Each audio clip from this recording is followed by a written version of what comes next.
Bro గోవాలో ఏదైనా scams నువ్వేమన్నా బలయ్యావా ఎప్పుడైనా? నేను పర్సనల్గా అయితే ఎక్స్పీరియన్స్ అయ్యాను బ్రో. అవునా? ఓకే. ఏంటంటే నేను కాదు, నా ఫ్రెండ్ మా బ్రదర్ వాళ్ళు వచ్చారు ఇక్కడికి. ఓకే.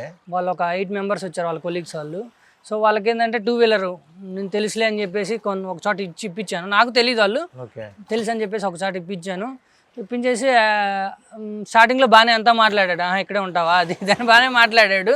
సో రిటర్న్ వెళ్ళేటప్పుడు అయితే స్క్రాచెస్ ఉన్నాయని చెప్పేసి నన్ను ఇలా పేకి చేయమని చెప్పేసి మా బ్రదర్ వాళ్ళు నన్ను అడిగాడు. సో నేను అన్నాను అలా లేదు, మేము ఎక్కడా చేయలేదు అని చెప్పా. లేదు, మీరు ముందు వీడియో తీసుకోవాలి, లేదంటే వీడియో చూపించు వదిలేస్తామన్నారు. సో మీరు కూడా ఏదన్నా అలా వెహికల్ తీసుకునేటప్పుడు ఫుల్ వీడియో తీసుకోండి, హెచ్డి వీడియో. నేనైతే పర్సనల్గా అయ్యాను అతనితో ఒక మనం అంతా తప్పు చేస్తే ఇవ్వచ్చు, తప్పు చేయలేదు. నేనైతే ఆర్గ్యుమెంట్ చేశాను, ఒక ½ అన్ అవర్ అక్కడే ఉన్నాను. చివరికి ఏం చేశాడు, వీడి దగ్గర డబ్బులు వచ్చేటట్లేదని చెప్పేసి వదిలేసాడు. ఇంకా ఆ స్కామ్లు కూడా జరుగుతాయి, తస్మాత్ జాగ్రత్త. ఓకే బ్రో, ఇప్పుడు బెట్టింగ్ యాప్స్ ప్రమోషన్స్ ఎప్పుడైనా నీకు వచ్చాయా? ఎందుకంటే దాని మీద బాగా ఎక్కువ నడుస్తుంది, నాన్వేషన్ తెగ ఇది చేస్తున్నారు. బెట్టింగ్ యాప్స్ అయితే నాకు వచ్చినాయి బ్రో, చాలా నెంబర్ ఆఫ్ వచ్చినాయి. ఓకే, ఎందుకంటే గోవాలో అది లీగల్ కాబట్టి. అవునవును. అంటే మన ఆడియన్స్ అంతా తెలంగాణ ఆంధ్రాలో ఉన్నారు కదా, సో వచ్చినాయి, చాలా వచ్చినాయి. ఈవెన్ కొంతమంది ఇన్ఫ్లుయెన్సర్స్ కూడా అడిగారు నన్ను, మిడిల్ మ్యాన్. అంటే నేను వాళ్ళది ఒప్పుకోలేదు, ఎందుకంటే మనకి దాని మీద వచ్చే అమౌంట్తో మనకు అవసరం లేదు చెప్పాలంటే. నాకు ఒక జాబ్ ఉంది, నెలకు 1, 2 ప్రమోషన్ చేసుకుంటున్నాను, పై ఖర్చులకి నాకు సరిపోతున్నాయి, ఎనఫ్ జరుగుతుంది, నాకు చాలు. దానివల్ల ఏదన్నా చేస్తే దానివల్ల యూజ్ ఉండాలి ఎదుటి వాళ్ళకి. సో ఆ బెట్టింగ్ యాప్స్ లక్షల్లో ఇస్తామని చెప్పేసి అన్నారు. ఇంతమందిని టెలిగ్రామ్లో జాయిన్ చేయించి వాళ్ళ ద్వారా వచ్చే ఇన్కంలో మీకు ఇంత % అని అన్నారు. సో అదొకటి, మనకి అవసరం లేదు చెప్పాలంటే. ఆ మనీతో సాధించేది ఏం లేదు. ఒకడు పోగొట్టుకున్న డబ్బుల్లో మనకి విజయాన్ని ఎత్తుకోవడం కరెక్టే కాదు. మోర్ ఓవర్ జాబ్ రాకముందు ఇంతే నేను చూసి చెప్తున్నాను, చెప్పకూడదు ఇప్పుడైతే, బట్ చెప్తున్నాను. సో జాబ్ రాకముందు అయితే నేనే పర్సనల్ గా అప్పుడు కోవిడ్ టైంలో ఒక 80,000 వరకు లాస్ అయ్యాను. ఇలానే చూసి అందరూ చూసేసి అప్పుడు అయ్యాను.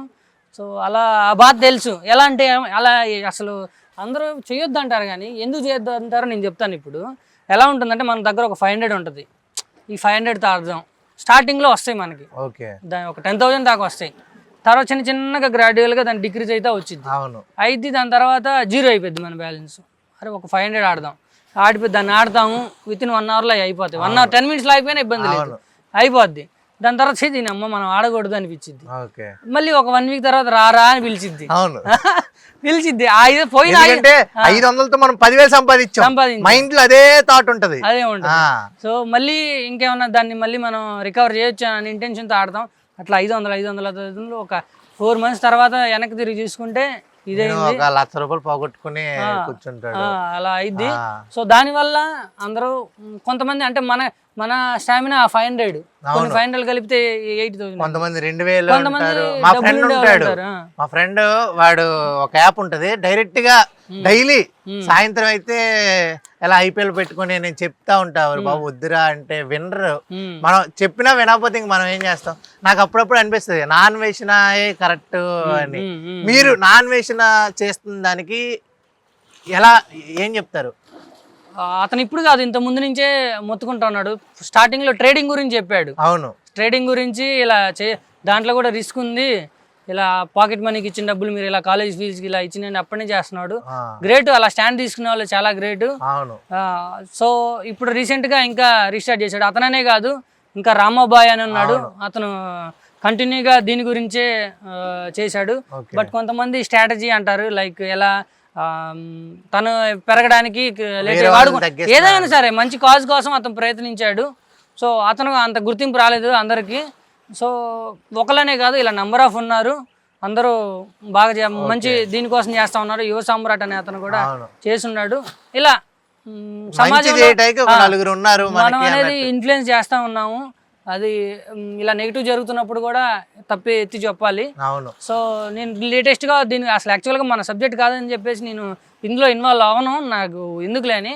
బట్ లేటెస్ట్గా ఒక రీల్ చూశాను. ఎలా అంటే అతను బెట్టింగ్ యాప్స్ ప్రమోట్ చేశాడు. ఇప్పుడు వచ్చేసి మొత్తం వీడియోస్ డిలీట్ చేసుకొని బెట్టింగ్ యాప్స్ నాకు వేరే వాళ్ళు ఇన్ని లక్షలు ఇస్తా అన్నా నేను చేయలేదు అని చెప్పేసి అతను వీడియో చేశాడు. But what about previous videos?